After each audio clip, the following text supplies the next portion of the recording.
बेटी को मेरे बेटा। अरे माँ, क्या बात है? अभी तक भैया नजर नहीं आए माँ। भैया कहाँ चले गए? पता नहीं, मैं जानती नहीं। भैया, माँ आप भैया को समझाती नहीं हो। भैया की दिन ब दिन आदतें बिगड़ती ही चली जा रही है माँ। हाँ बेटी, का है बेटू? बड़े खुश रहो, खुश रहो। अरे कुछ नहीं, मैं अपने भाई की बात कर रही हूँ। हाँ, भैया तो उनका सवेरे जाते खाने गांव से बाहर जाते रहे हैं। अब पता नहीं कहाँ का जा रहे, हमसे कुछ बताओ को न भे। हम दूर रहने तो उनका हम बुला के कुछ करे। ठीक है माँ, आप भैया की इंतजार करते हैं हम लोग। हाँ बेटी। अब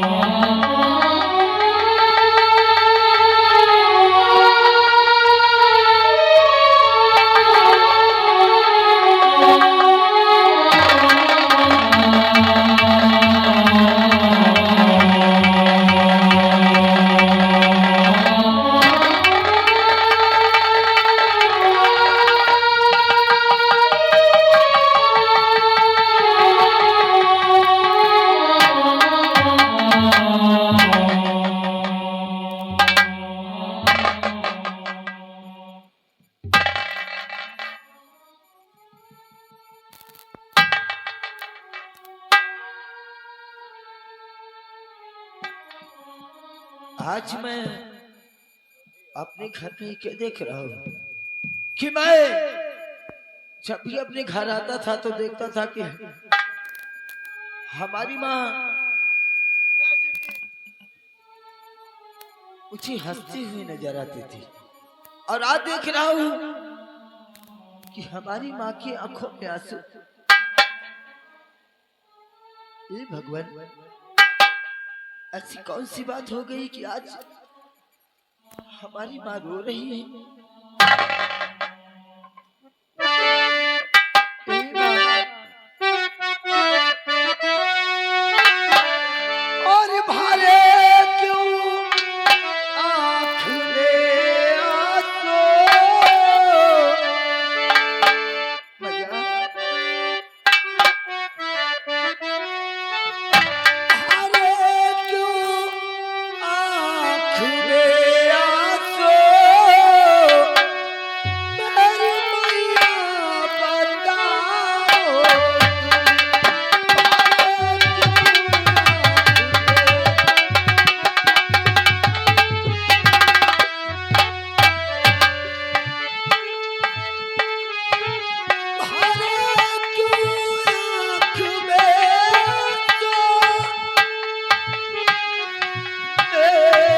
मैया बताओ,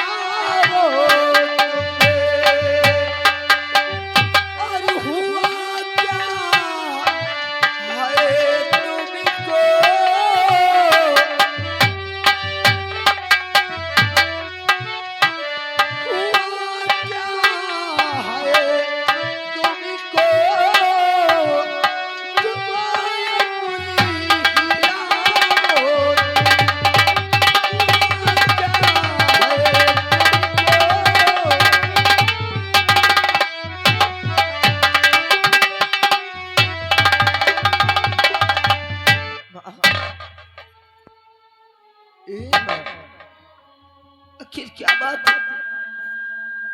ये आंख में आंसू किस लिए? अरे बताऊं क्या तुम्हें बेटा? क्या है माँ? क्या बताऊं तुम्हें बेटा? क्यों आंसू बहाती?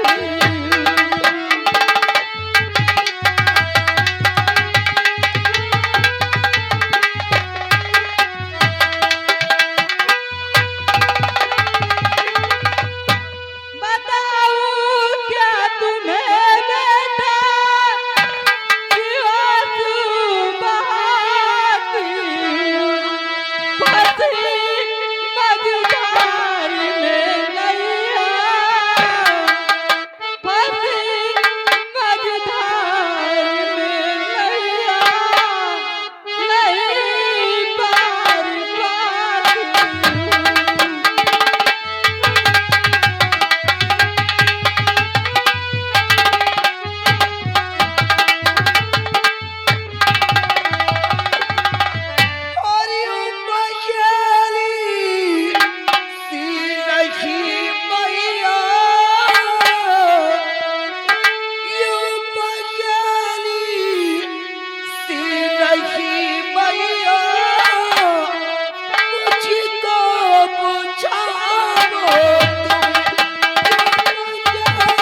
ये पहेली से क्यों बुझा रही हो? साफ साफ बताओ ना, बात अरे क्या है? गए छोड़ कर गुलशन, गए छोड़ कर गुलशन, के बापू तुम्हारे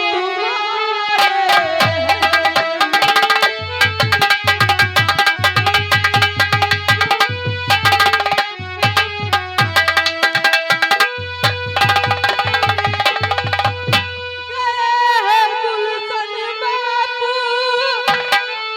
तुम्हारे, यही अर्ज़ है तुम्हें, यही अर्ज़ है तुम्हें, फूटी किस्मत हमारी है।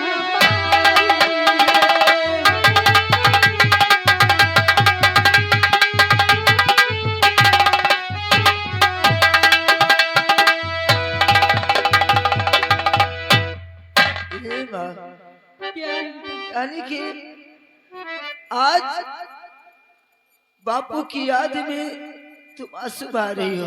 हाँ बेटा, माँ, ये सोचा है कि अगर तुम बापू की याद करके आंसू बहाओगी तो तुम्हारे पास दो बच्चे हैं। अगर तुम ही आंसू बहाओगी तो ये बच्चे कहाँ को जाएंगे माँ? ये बच्चे भी रो रो के मर जाएंगे। इस जीवन में और इन दोनों बच्चों का तुम्हारे सिवा कोई सहारा नहीं है माँ। अगर याद करने से और रोने से बापू हमारे वापस आ जाए तो आपके बच्चे मैं भी दिनों रात रोया करूँ माँ। रोने धोने से कोई फायदा नहीं है माँ। रोने से हमारे बापू हमारे पास नहीं आएंगे माँ। क्या तुम चिंता मत करो। ये तुम्हारा बेटा, ये तुम्हारा बेटा सयाना हो चुका है और मैं अब कमा करके खिलाऊंगा। इस घर का सारा खर्च मैं उठाऊंगा माँ। मुझे चाहे जितनी भी मेहनत करनी पड़े मैं करूंगा। आप लोगों को खुश रखूंगा माँ। अपने बेटे पर भरोसा रखो।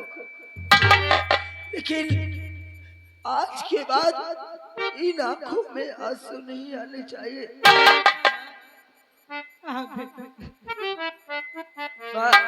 क्या बात है? मैं तो गांव की तरफ से आ रहा था और गांव में देखा कि गांव में सभी बहनें अपनी भाइयों की कलाई में राखी बांध रही थी। मैं ये सोच कर खुश में चला रहा था कि जाऊं अपनी बहन से राखी बंधाऊं। लेकिन यहाँ आया तो देखा कि हमारी माँ की आंखों में आंसू, हमारी बहन भी चेहरा मुरझाया हुआ बैठी। क्या आज इस तुम्हारे लाल की कलाई सुनी रहे? नहीं भैया, मैं तो आप ही की इंतजार कर रही थी भैया कि मेरे भैया आएंगे और मैं राखी बांधूंगी अपने भाई के हाथों पर। ठीक है ना? पर माँ को देखते हुए मुझे भी रोना आ गया भैया। ये बेला तू जा और जल्दी से राखी लाकर अपने भाई की कलाई में बांध दे बेला। ठीक है भैया, आप माँ से बातें करो, मैं राखी लेकर आ रही हूँ। ठीक है। ए माँ, क्या बात है बेटा? देखो माँ, रोने से और बापू के याद करने से कोई फायदा नहीं है। अब जो जिंदगी है वो हमें ही जीनी है माँ। चाहे दुख हो या सुख हो, ये हमें ही काटना है। और ये तो जानती हो कि संसार में माँ बेटे से बढ़कर कोई रिश्ता नहीं होता है। ए माँ, और ये तो जानती हो कि मैंने इस उंगली को पकड़ करके चलना सीखा है। इसी उंगली के सहारे मैं इतना बड़ा हुआ हूँ। एक बात बताऊं माँ, कि तेरी उंगली पकड़ के चला ममता के चल में पला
आ गए?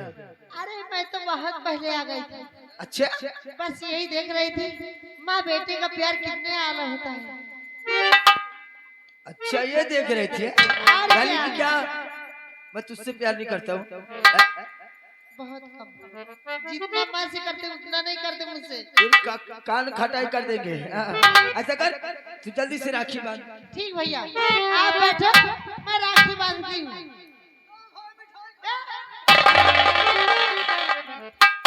ये धम्मड़ वही पर रहता। इधर आओ, पहले हमसे मिलो, पहले इधर मिलो। ये कहाँ रहता है? ये बताओ भैया, कहाँ से आ रहे हो? कहाँ से आ रहे हो? घर से आ रहे हैं। तो अपने घर जाओ ना। क्यों? अरे अपनी बहन से बंधवा लो ना राखी। निर्वंशी भैया इसकी बहन नहीं। निर्वांशी कहाँ भैया, तुम सब जने तो हो लाई लगे। और तेरे, तू भी निर्वंशी? ए बहना, इन दोनों की बहन नहीं है।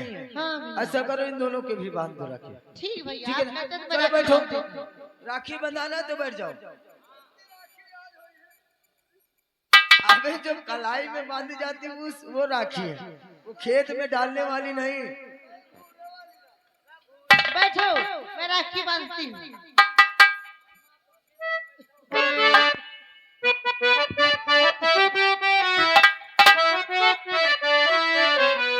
रखिया बांधा ले भैया, सावन आयो। रखिया बांधा ले भैया, सावन आयो। जियो दूल्हा को बांधी हो। रखिया बांधा ले भैया,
बहना, हाँ भैया।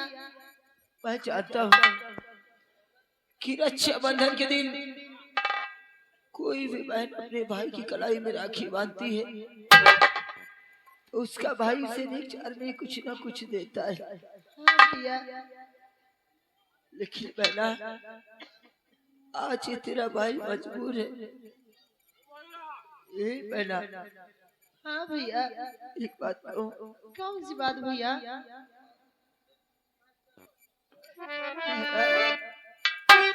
कि बात ही तो ना कि बगला दिया हाथ में।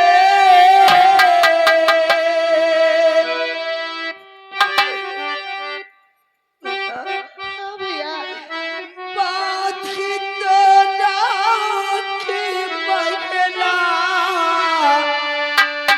दिया हाथ में, और देने के वास्ते कुछ नहीं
पास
और वादा करता है पगला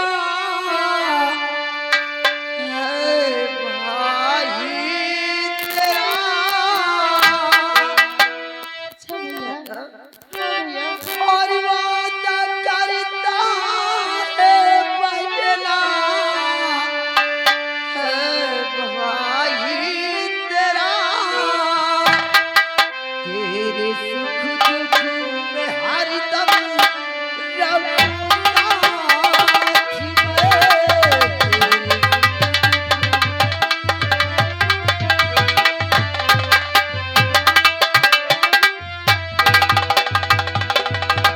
जहाँ पसीना गिरेगा बाजनी है तेरा। भैया। जहाँ पसीना गिरेगा बाजनी है तेरा। और खून अपना बहावे को तैयार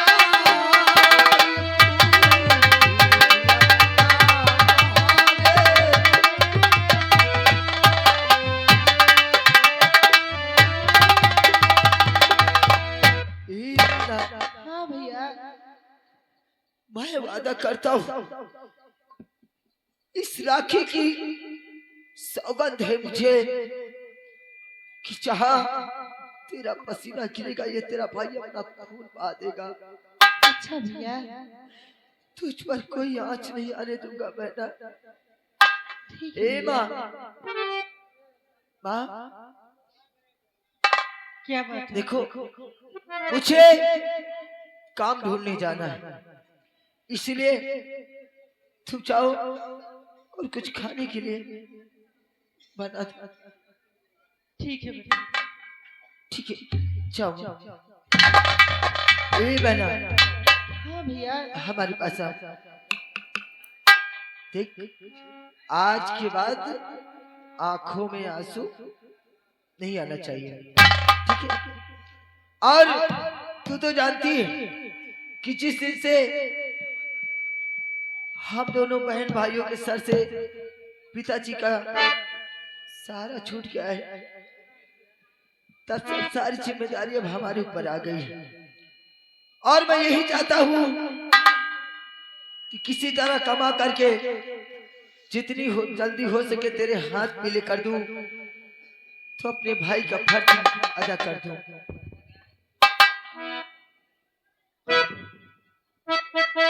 लेकिन एक बात है, क्या भैया? मैं सोचता हूँ कि हमारी बहन जब हमारे इस घर से विदा होकर के जाएगी, दुल्हन बनेगी, तो हमारी बहन कैसी लगेगी? यही बहना, हाँ भैया। हंसती ना, थोड़ा सा मुस्कुरा दे। देख, अगर तू नहीं हंसेगी ना तो मैं रोने लगूंगा फिर से। सच में? सच में। अच्छा।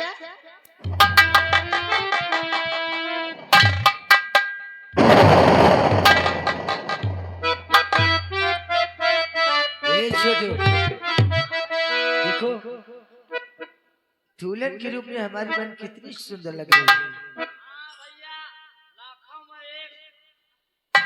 नजर नहीं लगाना साले ने, बहुत मारूंगा तुझे। नजर न लगो खाली तय तय ने तो हाँ हन ए बहना, हाँ भैया। एक बात कहूँ, कौन सी बात भैया? और मेरी प्यारी बहनिया बनेगी तू दुल्हनिया। क्या? अरे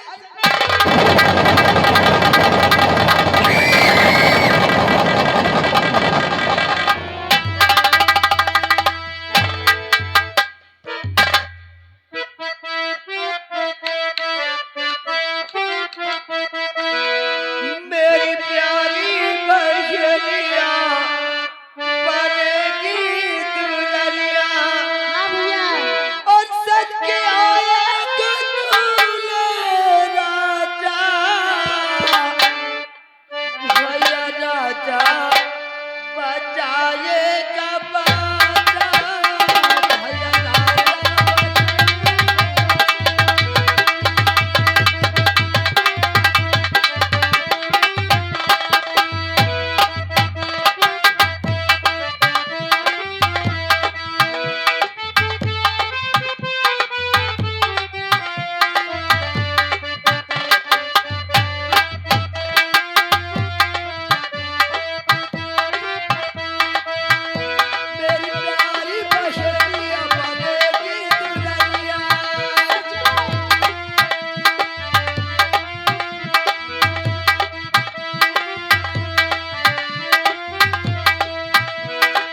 रक्षा